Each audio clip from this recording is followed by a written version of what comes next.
Hello guys, இன்றைக்கி தக்காளி சாப்பாடு எப்படி செய்வதுன்னு என்னோடய ஸ்டைலில் பார்க்கலாம் வாங்க. தேவையான இன்க்ரீடியன்ட்ஸு: தக்காளி, புதினா, கொத்தமல்லி, வெங்காயம், பச்சை மிளகாய், இஞ்சி பூண்டு விழுது, தேங்காய் பால், மிளகாய்த்தூள், மஞ்சள் தூள், சிக்கன் மசாலா, உப்பு, பட்டை, லவங்கம், கிராம்பு, ஏலக்காய், கஸ்தூரி மெத்தி. தேவையான அளவுக்கு எண்ணெய் ஊற்றிக்கலாம். எண்ணெய் நல்லா காய்ந்த உடனே நாம் எடுத்து வச்சுருக்க இன்க்ரீடியன்ட்ஸ் ஒன் பை ஒன்னாக இதில் ஆட் பண்ணிக்கலாம்.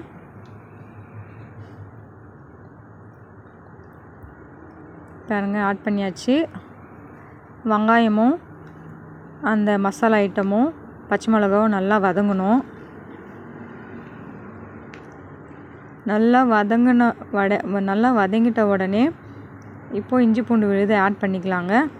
ஏன்னா வெங்காயம் பச்சையாக இருக்கும்போது இஞ்சி பூண்டு விழுது ஆட் பண்ணால் பாத்திரத்தில் ஒட்டிக்கும். ஸோ வெங்காயம் கொஞ்சம் வதங்கணுமே இஞ்சி பூண்டு விழுது ஆட் பண்ணி நல்லா மிக்ஸ் பண்ணிக்கலாம். இஞ்சி பூண்டு விழுதோட பச்சை வாசனை போகிற அளவுக்கு நல்லா மிக்ஸ் பண்ணிவிட்டு நம்ம கட் பண்ணி வச்சுருக்க தக்காளியை இதில் ஆட் பண்ணிக்கலாம். பாருங்கள், இஞ்சி பூண்டு விழுது நல்லா வதங்கிடுச்சு. வெங்காயமும் நல்லா வெந்து வந்திருக்கு. இந்த ஸ்டேஜில் நம்ம கட் பண்ணி வச்சுருக்க தக்காளியும் புதினா கொத்தமல்லியும் அப்படியே இதில் ஆட் பண்ணிக்கலாம். ஆட் பண்ணிவிட்டு நம்ம எடுத்து வச்சுருக்க மசாலா ஐட்டமும் இதில் ஆட் பண்ணிக்கலாம். ஆட் பண்ணிவிட்டு நல்லா மிக்ஸ் பண்ணி விடுங்க. நல்லா மிக்ஸ் பண்ண உடனே ஒரு 5 மினிட்ஸ்க்கு இது க்ளோஸ் பண்ணி விட்டுடலாம். பாருங்கள், க்ளோஸ் பண்ணியாச்சு. ஒரு 5 மினிட்ஸ் கழித்து இது ஓப்பன் பண்ணுறேன். பாருங்கள், நல்லா வெந்து வந்திருக்கும். தக்காளி வெந்து வந்த இந்த ஸ்டேஜில் நம்ம தண்ணி ஆட் பண்ண போகிறோம். ஆக்சுவலாக நான் 1.5 கிளாஸ் ரைஸ் எடுத்திருக்கேன், ஊற வச்சுருக்கேன். அந்த 1.5 கிளாஸ் ரைஸுக்கு நான் 2.25 அளவுக்கு தண்ணி எடுத்துக்கிறேன், இன்க்ளூடிங் தேங்காய் பால். தேங்காய் பாலை அது 1 கிளாஸ் வர அளவுக்கு தண்ணி ஊற்றி மிக்ஸ் பண்ணிவிட்டு பாருங்கள், 1 கிளாஸு 2 1/4 கிளாஸ் அளவுக்கு தண்ணி ஊற்றிட்டு நல்லா மிக்ஸ் பண்ணிவிட்டு இந்த ஸ்டேஜில் உப்பு கரெக்டாக இருக்கான்னு நான் சரி பார்த்துக்கிறேன். எனக்கு உப்பு இன்னும் கொஞ்சம் வேணுமா இருக்குது. ஸோ நான் என்னுடைய டேஸ்ட்டுக்கு தகுந்த மாதிரி உப்பு ஆட் பண்ணி இப்போது க்ளோஸ் பண்ணி விட்டுறேன். ஒரு 10 நிமிஷம் இது நல்லா கொதித்து வரட்டுங்க. இங்கே பாருங்கள், 10 நிமிஷம் ஆகிடுச்சி. நல்லா கொதித்து வந்திருக்கு. நம்ம ஆல்ரெடி எடுத்து வச்சுருக்க ரைஸை இதில் ஆட் பண்ணிக்கலாம்.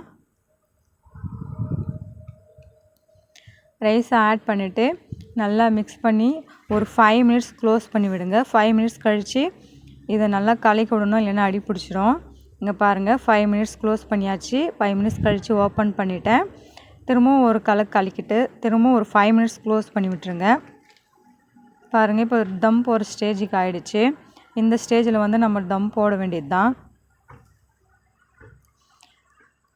பாருங்கள், நல்லா வெந்து வந்திருக்கும். தண்ணி நல்லா கொஞ்சம் தான் இருக்குது. கொஞ்சம் சுண்டி வர ஸ்டேஜில் நம்ம தம் போட்டுடலாம்.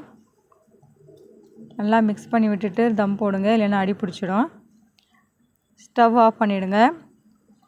நான் எங்கிட்ட இது தான் இருக்குது, அதனால் அதை தம் போடுறதுக்காக யூஸ் பண்ணிக்கிறேன். பாருங்கள், ஒரு 1/4 மணி நேரம் கழித்து ஓப்பன் பண்ணி பார்த்திங்களன்னா ரைஸ் நல்லா வெந்து வந்திருக்கும். செம்ம டேஸ்ட்டாக இருக்குங்க. ட்ரை பண்ணி பார்த்துட்டு எப்படி இருந்துச்சுன்னு கமெண்ட் பண்ணுங்கள் கைஸ். சாப்பிட்றதுக்கும் செம்ம டேஸ்ட்டாக ருசியாக இருக்கும். ஓகே கைஸ், டாட்டா பாய். என்னோடய வீடியோவில் சந்திக்கலாம். பாய்.